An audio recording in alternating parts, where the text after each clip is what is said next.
சாம்பார் பொடி செய்கிறதுக்காக எல்லாமே வந்து பார்த்திங்கன்னா தனியாக வந்து எடுத்து வச்சுருக்கேன். வெயிலில் வந்து இது காய வைக்கலாம்னு சொல்லிட்டு ஃபஸ்ட்டு வந்து வெயிலில் காய வச்சுட்டணும். தனியாக, சீரகம், அதுக்கப்புறம் மிளகு, சோம்பு, அதுக்கப்புறம் வந்து பார்த்திங்கன்னா வெந்தயம், கடலப்பருப்பு, வேர்க்கடலை வந்து பார்த்திங்கன்னா அது அப்புறம் சொல்கிறேன். இப்போ வந்து பார்த்திங்கன்னா துவரம்பருப்பு, பக்கத்தில் இருக்கிற துவரம்பருப்பு வந்து டிமார்ட்டில் தான் நம்ம இது வந்து வாங்குறது. கடலப்பருப்பு, துவரம்பருப்பு, சீரகம், மிளகு எல்லாமே வந்து டிமார்ட்டில் தான் வந்து பார்த்திங்கன்னா ஃபர்ஸ்ட் குவாலிட்டி தான் நான் வந்து வாங்கிட்டு வந்திருக்கேன். எல்லாமே வந்து பார்த்திங்கன்னா ரேட்டாக இருந்தாலே நம்மளுக்கு வந்து பொருள் வந்து நல்லாயிருக்கும். ஸோ அதனால் வந்து பெஸ்ட்டாக கொடுக்கணுன்றதுக்காக தான் நான் வந்து வாங்கிட்டு வந்து செஞ்சிட்ருக்கேன். வேணுன்றவங்க வந்து பார்த்திங்கன்னா வாட்ஸ்அப் நம்பர் வந்து நான் வந்து கொடுக்குற ரெடி பண்ணிவிட்டு ஃபைனலில் வந்து பார்த்திங்கன்னா நம்ம பேக் பண்ணும்போது வாட்ஸ்அப் நம்பர் தரேன். அதில் நீங்கள் ஆர்டர் பண்ணிக்கலாம் வேணுன்றவங்க. வேர்க்கடலை எதுக்காகனா நம்ம வந்து கருவேப்பிலை பொடி வந்து ரெடி பண்ணிட்டு இருக்கோம். கருவேப்பிலை பொடி வந்து பசங்கள்லாம் வந்து கருவேப்பிலை வந்து சாப்பிட மாட்டாங்க. நம்ம வந்து சாம்பார்லேயோ அதுக்கப்புறம் வந்து பார்த்தீங்கன்னா ரசத்தில் ஏதாவது கருவேப்பிலை சட்னியாக செஞ்சு கொடுத்தா கூட பொடிக்கெல்லாம் ஸ்கிப் பண்ணிடுவாங்க. ஆனால் இந்த கருவேப்பிலை பொடி மட்டும் நாங்கள் செய்கிறது பாருங்கள் அவ்வளோ டேஸ்ட்டு ரொம்ப சூப்பராக இருக்கும். அது எப்படி செய்யணுன்றது நான் 1 by 1 வந்து நான் உங்களுக்கு அப்டேட் பண்ணுறேன். கருவேப்பிலை பொடி எப்போ செய்யணும் அது அப்போ வந்து உங்களுக்கு அப்டேட் பண்ணுறேன் பாருங்கள். இப்போ சாம்பார் பொடி வந்து ப்ராசஸ் முடிச்சுட்டு தான் நான் நெக்ஸ்ட் அது ஸ்டார்ட் பண்ண போகிறேன். ஏன்னா டிமார்ட்டில் வந்து வேர்க்கடலை வந்து பார்த்தீங்கன்னா ஃபுல்லாக ஏசி இருக்கிறதுனால அது நம்புத்த மாதிரி இருக்கும். அது நம்ம அப்படியே வந்து ஸ்டோரேஜ் பண்ண முடியாது, கசப்பாயிடும். அதனால நல்லா வந்து வெயில் நல்லா காய வச்சு எடுத்து நம்ம வந்து ஸ்டோரேஜ் பண்ணிக்கலான்ட்டு தான் நான் வெயிலில் வந்து காய வச்சுருக்கேன். இப்போ நம்ம எப்படி செய்கிறது சாம்பார் பொடின்றதை 1 by 1 வந்து பார்க்கலாம் வாங்க. ஹாய் ஃப்ரெண்ட்ஸ், இதெல்லாம் நம்ம வந்து சாம்பார் பொடி வந்து ரெடி பண்ண போகிறோம். சாம்பார் பொடி ரெடி பண்ணுறதுக்கு வந்து பார்த்தீங்கன்னா நான் எல்லாம் வந்து வெயிலில் காய வச்சு எடுத்தாச்சு. இது வந்து பார்த்தீங்கன்னா தனியா எடுத்திருக்கேன். தனியா, பச்சரிசி வந்து பொன்னி பச்சரிசி வந்து எடுத்திருக்கேன்.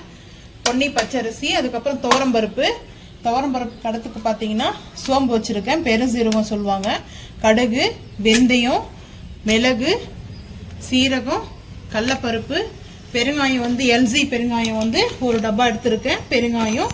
அதுக்கப்புறம் வந்து பார்த்தீங்கன்னா மிளகாய் தூள் வந்து நம்ம சேர்க்க போகிறோம். மிளகாய் சேர்க்க போகிறது இல்லை. இந்த சாம்பார் பொடி போட்டு பாருங்கள், டேஸ்ட் அவ்வளோ அட்டகாசமாக இருக்குது. இதை வச்சு நம்ம பொரியல் கூட செஞ்சுக்கலாம். பொரியலுங்களுக்கு கூட நம்ம வந்து சாம்பார் பொடி போட்டு உருளைக்கிழங்கு, வாழைக்காய் பொரியல் கூட போடலாம். டேஸ்ட் ரொம்ப சூப்பராக இருக்கும். இப்போ இந்த நம்ம வச்சுருக்கிற எல்லாம் வந்து பார்த்தீங்கன்னா ரோஸ்ட் பண்ணி எடுத்துக்கலாம். அதுக்கப்புறம் வந்து அரைச்சிட்டு நம்ம வந்து பேக் பண்ணி நம்ம வந்து சேல்ஸ் பண்ணிகிட்ருக்கோம். இப்போ வந்து 1 by 1 வந்து அரைக்கிறது பார்க்கலாம் வாங்க. இப்போ அடுப்பை வந்து ஆன் பண்ணியாச்சு. நம்ம வந்து சிம் பண்ணிக்கலாம், ரொம்ப ஹையில் வேண்டாம். இப்போ வந்து பார்த்தீங்கன்னா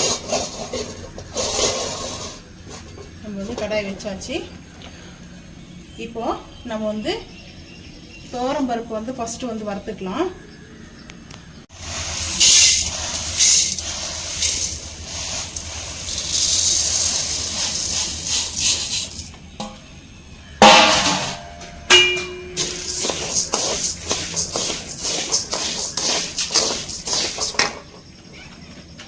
ரொம்ப வந்து பார்த்தீங்கன்னா ரோஸ்ட் வந்து அதிகமாக வந்து பண்ணக்கூடாது, அந்த ஹீட் ஆகணும். நான் ஏற்கனவே வந்து பார்த்தீங்கன்னா வெயிலில் வந்து காய வச்சு வச்சுக்கிறேன்.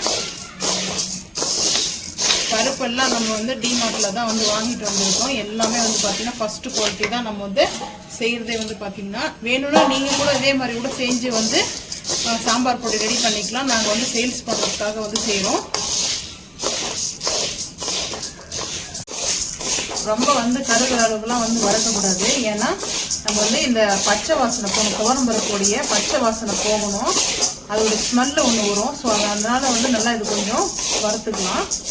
அப்போ தான் வந்து நம்ம வந்து பேக் பண்ணால் கூட நல்லா இருக்கும். வந்து பார்த்திங்கன்னா ரொம்ப நாள் வச்சு கூட யூஸ் பண்ணிக்கலாம் நம்ம சாம்பார் பொடியை. இதில் வந்து சாம்பார் பொடியில் வந்து எங்களுடைய சீக்ரெட் வந்து நாங்கள் வந்து நல்லா வந்து பார்த்திங்கன்னா அந்த விஷயம் மட்டும் நாங்கள் சொல்ல மாட்டோம்.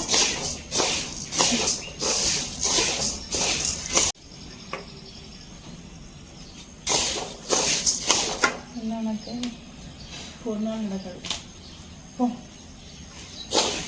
எனக்கு பெருசாக தண்ணியை பார்த்து பீரோவில் தண்ணி ஊற்றி நல்லா வந்து கை வச்சு பார்த்தோம்னா நம்மளுக்கு வந்து இப்படி சுடணும். நல்லா ஹீட் ஆகிருக்குன்னு தெரியும். இப்போ வந்து பார்த்தீங்கன்னா நம்ம வந்து பாத்திரத்துக்கு மாற்றிக்கலாம்.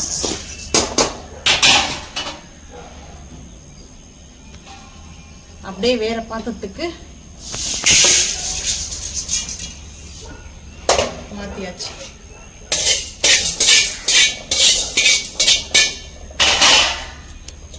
அடுத்து கடலப்பருப்பு,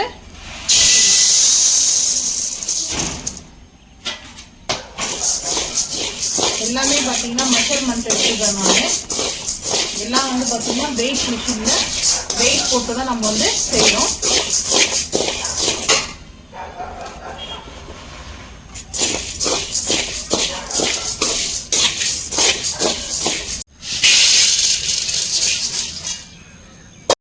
சேர்த்துக்கலாம்.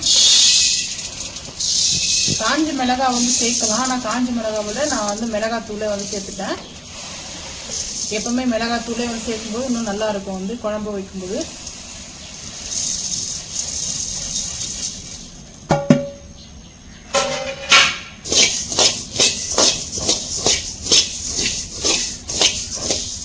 தனியா வறுக்கும் போது தனியாவே வந்து கடுகு வந்து சேர்த்துக்கலாம்.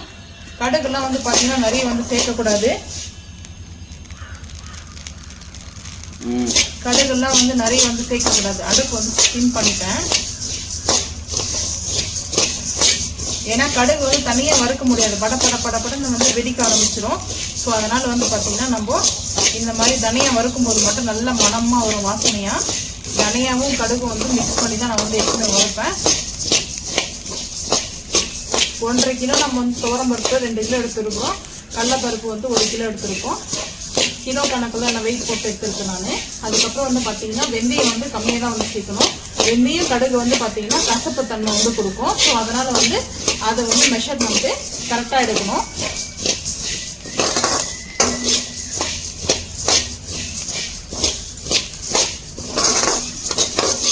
தனியா நல்லா வந்து பார்த்தீங்கன்னா ஸ்மெல் சூப்பராக வரும் நம்மளுக்கு. அந்த அரோமா ஸ்மெல்லு பார்த்தீங்கன்னா தனியாவுடைய ஃப்ளவர் அப்படி வரும். பார்த்தீங்கன்னா இது வறக்க நல்லா வந்து அந்த ஸ்மெல்லு வரும். எப்பவுமே வந்து பார்த்தீங்கன்னா இந்த மாதிரி நம்ம வந்து போடும்போதெல்லாம் எப்பவுமே நம்ம வந்து வதக்கிட்டே தான் இருக்கணும். தவிர நம்ம வந்து நம்ம ஜெலகண்டி போட்டு வதக்கலன்னா, இப்போ எது போட்டு நம்ம வதக்கலன்னா நினச்சிக்கலாம் உடனே கருகிடும். ஸோ நம்ம வதக்கல் வந்து எப்போ கைவிடாத வந்து அதை வந்து மிக்ஸ் பண்ணே இருக்கணும். இப்படி எடுத்து பார்த்தா தெரியும் ஹீட் ஆயிருக்கான்னு சொல்லிட்டு. இப்போ வந்து பார்த்தீங்கன்னா லைட்டாக தான் ஹீட் ஆயிருக்கு, இன்னும் ஹீட் ஆகலை. இன்னும் கொஞ்சம் நேரம் ஹீட் ஆயிடுச்சு. நம்ம எடுத்து ஆற வச்சுக்கலாம். இப்போ வந்து பார்த்தீங்கன்னா கடலைப்பருப்பு வந்து இப்படி கலக்கி விடணும். ஏன்னா வந்து தண்ணி விடணும். துவரம்பருப்பு அதில் போட்டேன், இதில் கடலைப்பருப்பு போட்டிருக்கேன். இந்த மாதிரி கலக்கி விட்டாலும் நம்ம வந்து ஏன்னா அந்த ஸ்டீமில் இருக்கிறதுனால வந்து பார்த்தீங்கன்னா நம்மளுக்கு வந்து இப்போ வந்து பார்த்தீங்கன்னா கரெக்டாக நம்ம ரெடி ஆயிடுச்சு. இப்போ எடுத்து நம்ம அதை பாத்திரத்துக்கு மாற்றிக்கலாம்.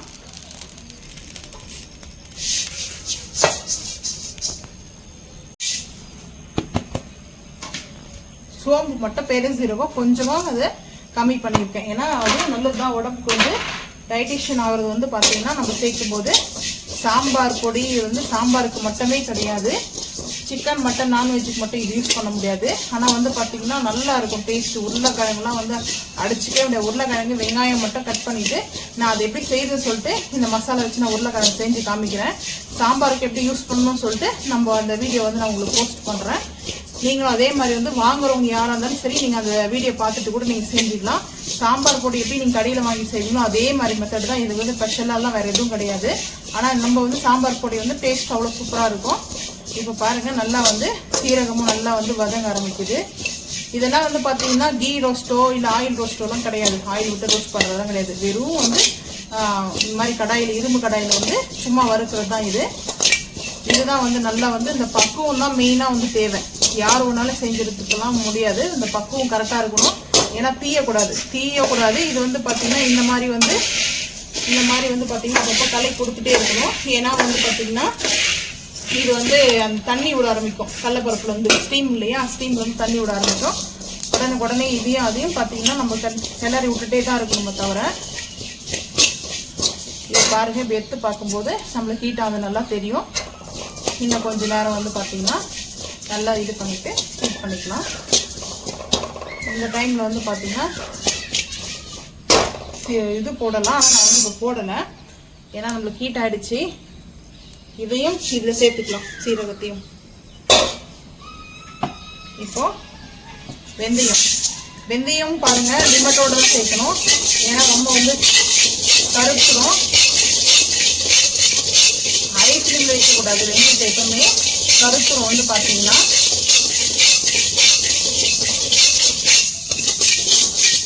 அதே மாதிரி வெந்தயம் வந்து நிறைய வந்து சேர்க்கக்கூடாது. நிறைய வந்து நம்ம வெந்தயத்தை வந்து சேர்த்தோம்னா நம்மளுக்கு கசப்பு தன்மை அதிகமாக வரும், சாப்பிடவே முடியாது. சில பேர் வந்து சாம்பார் பொடி வந்து கருவேப்பிலெல்லாம் வந்து சேர்ப்பாங்க. நாங்கள் வந்து கருவேப்பிலை சேர்க்க மாட்டோம். ஏன்னா எல்லாரும் வந்து பார்த்தீங்கன்னா கருவேப்பிலை சாப்பிடுவோங்க, எல்லாருமே சாப்பிட மாட்டாங்க. சில பேர் வந்து ஸ்கிப் பண்ணிடுவாங்க, சில பேர் தான் விரும்பி சாப்பிடுவாங்க. ஸோ அதனால் பார்த்தீங்கன்னா நம்ம வந்து ஜென்ரலாக எல்லாருக்கும் யூஸ் பண்ணுற மாதிரி நம்ம சாம்பார் பொடி வந்து தயார் பண்ணி கொடுத்துட்டு இருக்கோம். அதனால கருவேப்பிலை மட்டும் நம்ம வந்து இது சேர்க்க மாட்டோம்.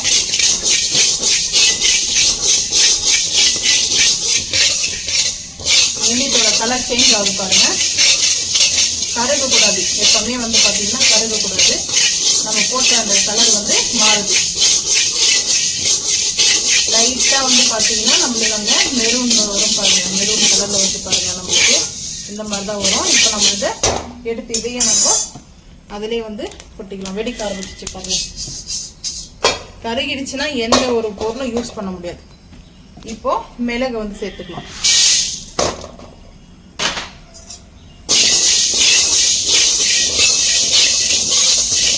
ஏன்னா நாங்கள் வந்து சேர்ந்து ரெடி பண்ணி கொடுத்துட்ருக்கோம். ஒவ்வொரு வீடியோ வந்து நாங்கள் செய்யும் போதெல்லாம் கூட வீடியோ வந்து எடுத்து அப்டேட் பண்ணுறோம்.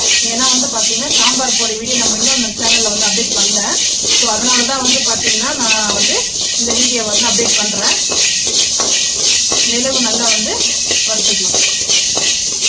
இப்போ எடுத்து இதில் சேர்த்துக்கலாம்.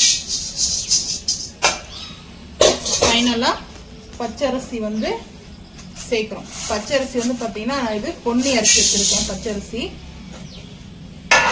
டிமார்ட்டில் வாங்கிட்டு வந்தோம் இல்லையா, ஸோ அதுதான் வந்து பார்த்தீங்கன்னா பச்சரிசி வந்து சேர்ப்பாங்க. எதுக்காகனா குழம்பு வந்து திக்னஸ் வரணும், திக்னஸ்க்காக சேர்ப்பாங்க. ருசியாக இருக்கும். அந்த சாம்பார்லாம் வந்து பார்த்தீங்கன்னா எல்லா சார் ஓட்டுலையும் பார்த்தீங்கன்னா கூட இந்த மாதிரி தான் ரெசிபி வந்து பார்த்தீங்கன்னா இதுதான் வந்து இது எந்த மாற்றமும் இல்லை. இது வந்து கருவேப்பிலை வந்து சேர்ப்பாங்க. 2-3 கொத்து கருவேப்பிலை சேர்ப்பாங்க. நாங்கள் வந்து பார்த்தீங்கன்னா கருவேப்பிலை சேர்க்கல.